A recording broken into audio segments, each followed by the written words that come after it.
this car is also fitted with Apple CarPlay, and to be fair, I think Apple CarPlay is better than the actual most Bluetooth systems. The only trouble is you have to plug it in. They do an adapter for to make your Apple CarPlay wireless. I think it's about £130, something like that, and it's available on Amazon. If I find a link, I'll cut it in, and I'll get one to test as well. But if you plug this in, where's my phone? Right, so there, that's it at the moment. If I plug the phone in, with a bit of luck, it will recognise it. There you go, and it's changed to Apple CarPlay, and it's playing the music off here already. Let me just pause that. Right, so we'll click it back. Right, now then,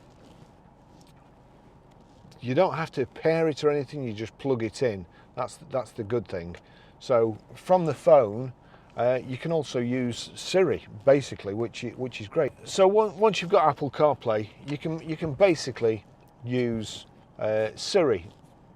You don't have to take your hands off the steering wheel. You don't even have to say, or if I was to say, it would probably spark your iPhone up as well. So what I'm going to do is click this voice button. Navigate to Blackpool. Getting directions to Blackpool.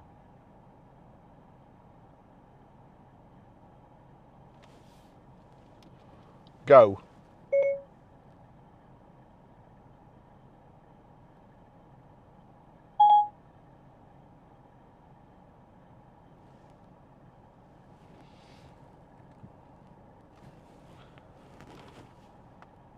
So that's it.